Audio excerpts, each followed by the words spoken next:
那就今天我要演讲主题是公民参政与地 N 势力，然后我是赖俊豪，那大家都叫我海博，大家好。好，下一张。好，这是我的简历，因为怕大家不认识我，我不像紫薇大哥一样那么有名，对不对？对啊，所以就简单介绍一下，我是前师大学生会的权益部长，然后现在在师大的学生法院当法官，然后同时我目前是绿党的政策组组长，然后薪资部职位我在几分钟前卸任的这样子。对，然后我目前是青年占领政治的成员这样子。好，下一张。那我今天要讲的公民参政与地 N 势力，只在讨论后太阳花时代所谓的公民参政，还有所谓的政治素人跟第三势力的这些现象。嘿，好，下一张。那公民参政的话，主要讲的是公民参政在台湾的状况，还有公民参政是否能作为一种社会运动，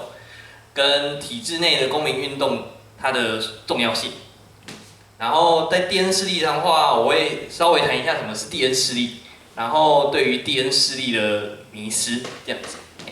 好，下一张。哦，还有地 N 势力的未来展望啦。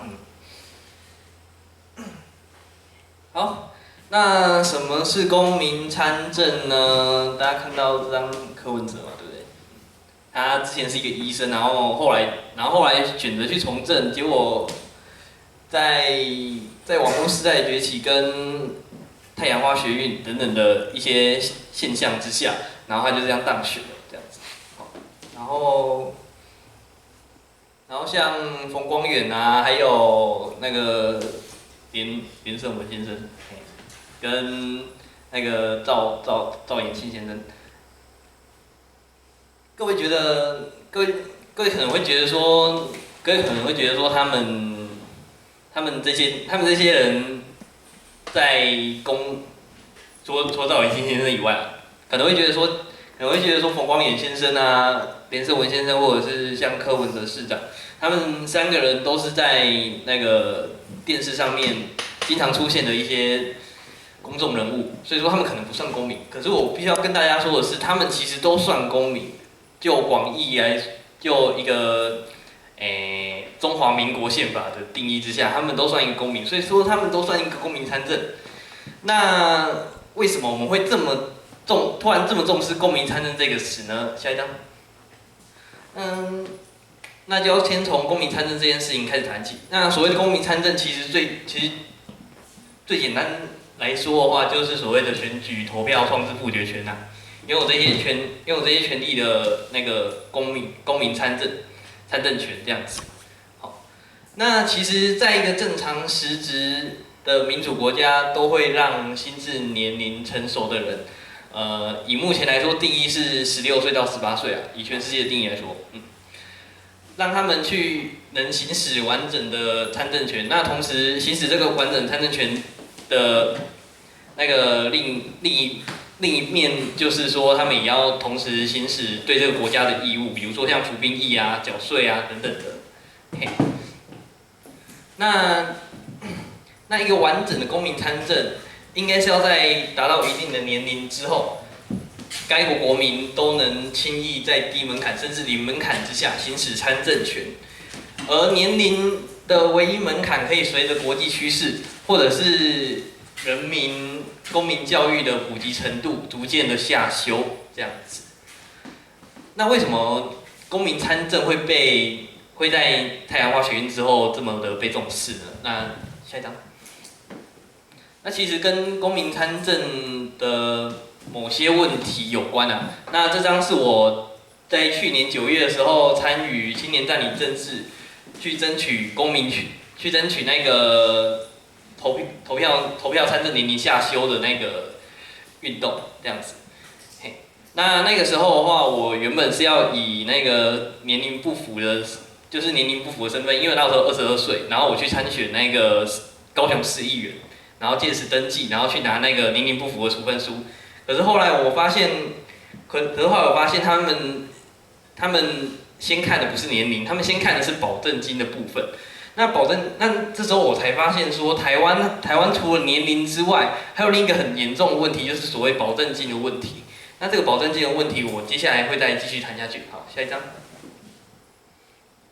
那公民参政在台湾的困境到底是什么呢？其实有一个很重要的部分，就是说，所谓公投的门槛极高啊。一般来说，对一个国家来说，公投是一个人民在体制内决定政策非常重要的一个力量之一。可是，在台湾的话，大家都知道，之前在那个2000年代的时候，陈文茜小姐主张把那个公投法修到，我记得好像是50%以上的人民要联署，然后好像60%还70%以上的公民要通过，才可以完成这个修法。可是这个公投门槛实在高到说让人望之却步啊。所以说，人民在体制内进行改革运动的这个可能性就这样子丧失掉，以至于造成说我们现在都必须要靠体制外的公民运动。可是体制外的公民运动又会让媒体炒作，然后让大众的观感不好，进而让这个议题污名化，发生这样的现象。那公民参政在台湾的第二个困境是台湾的那个年龄问题。基本上这个部分的话，就是台湾是全球唯4个20岁才能投票的国家，而日本的话是其中一个国家之一。可是他们在今年已经修法，所以说他们在18岁的时候就可以投票。那可是我们的话还是跟诺鲁还有突尼西亚一样，20岁才能投票。然后我们甚至23岁才能参政，这样子。那还有我们的保证金问题，就是我们有全球史无前例高的保证金。怎么说呢？我举个例子好了，在德国上的那个被参政权，他们设保证金门槛这件事情是违宪的。那在英国的话，他们以伦敦市长为例的话，他们的保证金只需要换算成台币20万就可以参选了。可是我们台湾光是参选一个市议员，他们就要有20万保证金，也就是说我们台湾的市议员的品质高到跟英国伦敦市长一样强。那还有就是我们台湾公民参政的问题，就是所谓裙带关系严重，然后还有我们华人或汉人的民族性跟政治操纵。以至于他们对于政治的想象是一种精英政治，就认为说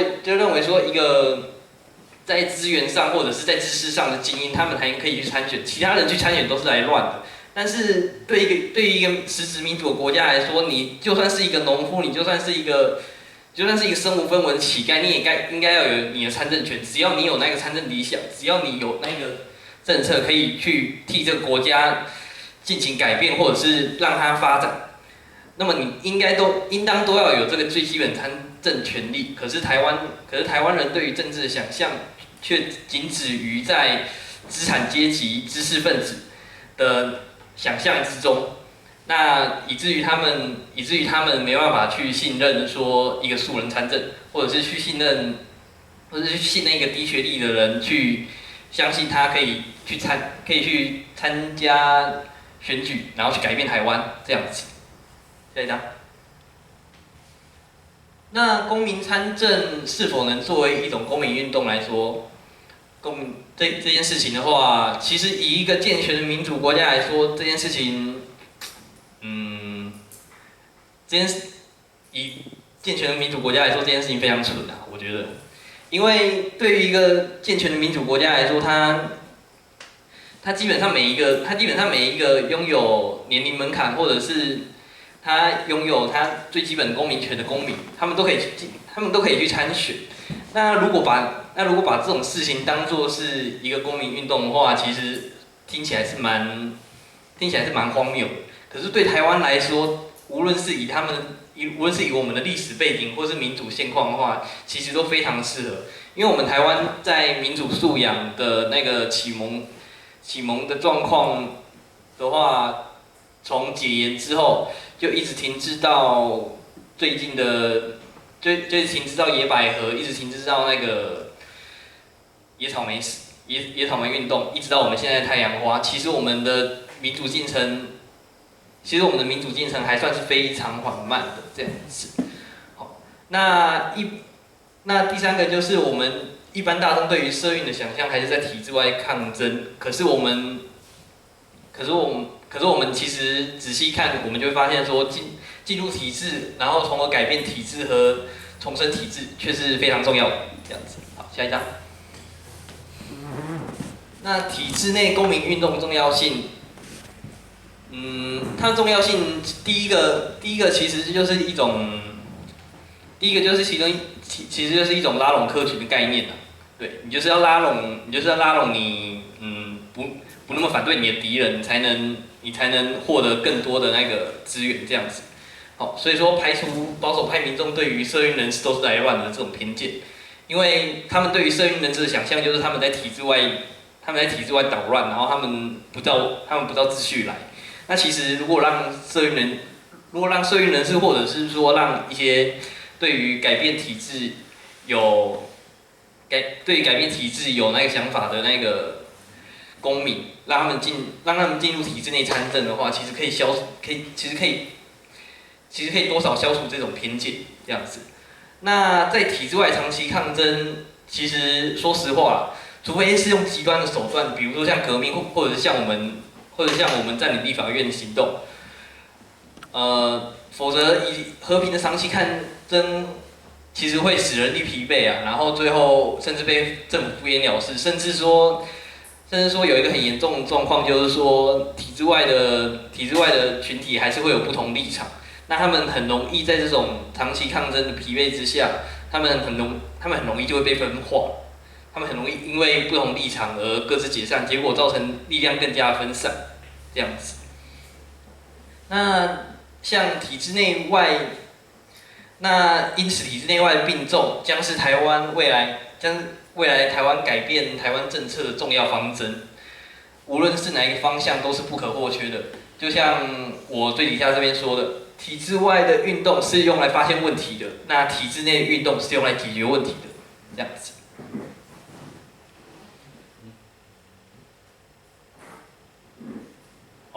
对不起，这个我没弄到。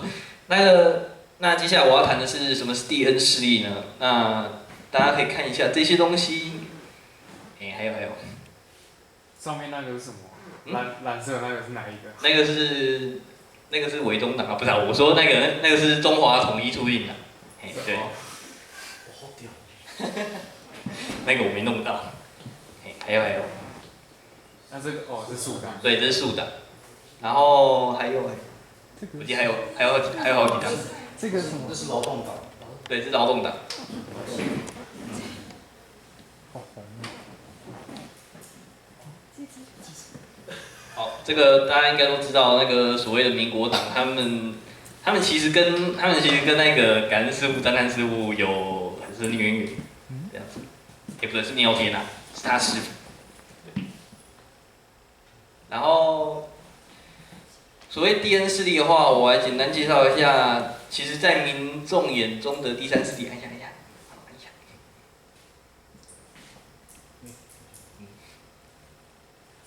在民众眼中，第三势力除了车轮跟番薯之外，其他都是第三势力。好，那在两大党眼中的第三势力，其实就对他们的印象就是收割对象啊、杂鱼啊、资源回收桶之类的。那资源回收桶的话，我等一下再解释。那你爸眼中第三势力，他可能会觉得他们是来乱的，就小党啊，然后又没钱，然后又没资源，凭什么？那第三势力眼中第三势力呢，就是大家都想要吞掉彼此啊，其实。只有我在那个绿党这段时间所体悟到感想。那真正第三势力其实就是所谓资源严重小于两大党，然后在夹缝中求生存的小党。那为什么大家会对第三势力会有这么多想象呢？其实对于一个国家来说，各种不同意见的那个政治团体是有必要的。那其实对于像台湾或者像美国这种只有两党制在轮替的一个政党，除非那两大党有足够包容力，可以包容不同的议题，然后容纳不同的立场的人，否则就像台湾一样，台湾的话两大党操纵的统独议题，可是他们也没有确实解决统独议题。然后真正要解决统独议题的，包含激进侧翼，包含台联，包含亲民党，亲民党还好啦。那甚至我说极端一点，甚至连中华统一促进党都想要解决统独议题，可是他们这些党派要解决这个台湾最重要的问题的时候，却又不被人民重视。人民只重视的是这两个拥有最大资源的两大党。那真正改变台湾的势力到底在哪里的？那其实这是我们必须要思索的问题，这样子。那对地恩势力的迷失的话，就是在外人眼中的话，就是小党别来乱，然后认为他们又弱又没用这样子。那第二个想法就是在太阳花学运之后，有很大一部分的乡民或者是一般民众，他们本身对国民党深恶痛绝，可是他们的想法却是他们的想法却是说国民党不先打倒，然后还在分化民进党，这是他们对于那些小党的想法。那还有第三种想法，就是他们认为说，他们的思维还是停留在两大党上面，认为说他们两大党都烂了。那其他的第三势力是不是也要整合一下？不然的话，你们这么小，怎么可能对抗他们？这样子。那第三势力本身自己对第三势力本身也有迷思，这样子。那第三势力本身的话，他们整天是想着要整合，可是不知道合作会比合并更能应变。那这个问题的话，我待会会再解释。那第二个就是他们不知道如何藉由议题策略，然后去拉拢合作对象。那像这个的话，其实绿党跟树党就有这样的状况，就是他们的议题策略其实非常相近，因为他们都是以绿色政治起家的。可是问题是因为那时候绿党的前召集人潘汉生从绿党脱离之后，他们组了树党，因此绿党就认为说树党那边是一个叛徒啦，这样子，就对他们有这种想法。可是他们忽略掉说树党他们本身其实对于绿色政治还是有在经营的，而且他们也企图成为世界绿人组织的一员之一这样子。那其实他们议题是很相近的，可是他们因为过去的私人恩怨，所以就没办法合作。那第三势力本身还有第三个问题，就是第三势力的核心分子基本上都是一群躲在象牙塔里，然后不会对客群喜好做分析，然后从小改变客群的一群学者。那其实在那个社民党里面就有这种状况。社民党虽然本身他们有些候选人是不错，他们有些候选人是有在深耕议题的，可是他们核心领导者却对社民本身还是抱持着理论式的想象，可是他们没有去想办法把那个社民主义的实务应用在社民党里面，以至于他们看起来有点像在打高空啊，像那个五支箭有没有？他们五支箭其实在他们的粉丝专页里面，甚至在他们回应民众的方式都没有回应得很清楚，非常笼统，这样子。那最后一个就是，其实大部分的 DN 势力都有这个问题，大部分的小党都有这个问题，就是他们想大目标，可是他们不知道去耕耘基层选民。就好比说，很久以前有一篇文章是在苦劳网的，他们是针对那个人民民主阵线的问题，然后去对他们做批判。他们就批判说，他们人民民主阵线去拜票的时候，去菜市场拉票，然后他们就跟那些菜市场的阿公阿嬷讲一大堆专有名词，可他们讲完之后，其实去问那些阿公阿嬷，他们其实不懂，就是听不懂他们在供他小这样子。嘿，然后这就是他们一种该怎么讲学者病吗？应该是啊，对，这就是第三势力目前所拥有的一些 trouble 这样子。嘿，好，下一张。那对第N势力的未来展望的话，其实我是很希望大家可以尽可能把第三势力这个词改掉，因为其实，在第三势力的话，以前新党就有出现过了。以前新党在1999年的时候就在那边讨论那个两党不过半，台湾怎么办之类的，对。那其实那个时候就有出现第三势力，可是大家会觉得新党这种第三势力会好吗？他们整天是想捅我们这样子。那其实我们需要破除一个迷思，就是所谓的，就是所谓我们必须要从第三势力这个迷思之中破除出来，变成一个多党制的社会。其实一个民主社会，它是一个很缓慢的进程。它对于任何一个政策都是一个很缓慢的进程，大家会觉得很冗长、很无聊。可是因为这些不同的意见，在这种长期的汇整之下，会变成一个尽可能完美的政策。所以说也可能会达成说，尽可能不去压迫任何人，尽可能不去压迫任何少数的声音。这是所谓多党制的好处。那其实缺点就是在效率上面就会比较缓慢。只是说就要看大家怎么选择这样子。好，那对于第N势力未来展望的话，其实我对于他们展望就是他们可以去基层参选行政首长，比如说像里长、乡镇市长，因为像这一些就是跟人民最亲近的，像庄脚调卡讲错，对。就是其实像调阿咖，大部分都是找像里长啊、乡镇市长这些基层的行政首长，因为他们跟人民最近，他们可以跟人民做最贴近的选民服务。那其实第N势力最重要的政策、最重要的策略就是在这些基层的首长之中获得一个机会这样子，然后去深耕地方，然后去累积他们的实力。至少他们在地方的时候会有一点声望，那有这个声望之后，有这个政绩之后，他们才可以往上做上去。那其实像大家选里长这个大家有听过吧？大家选里长这个公民运动，好，那像这个公民运动的话，我就觉得很不错这样子。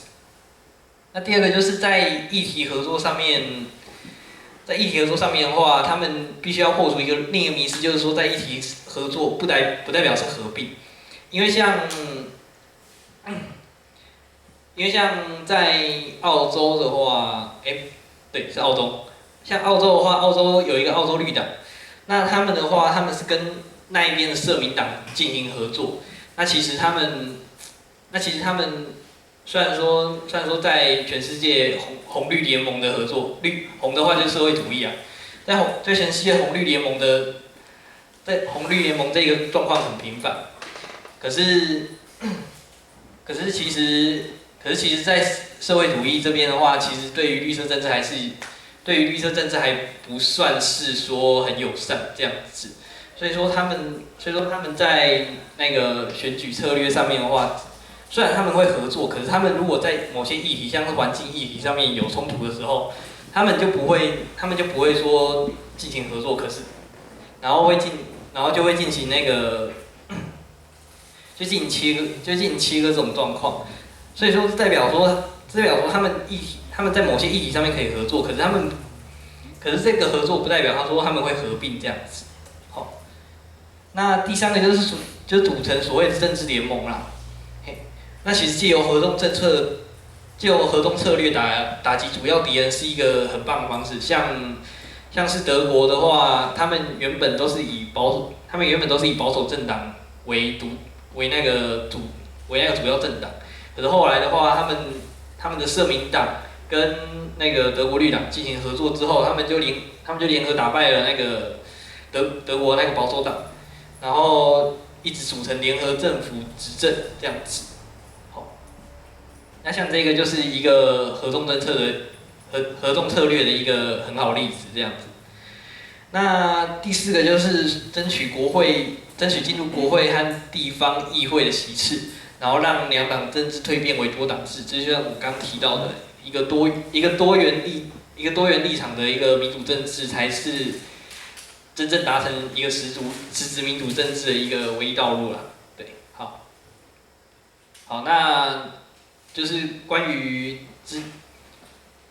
未来，如果大家想要跟我讨论一些关于多党政治或者是关于绿党的一些事情的话，其实可以从这些管道找到我这样子。好，那就先讲到这样，谢谢。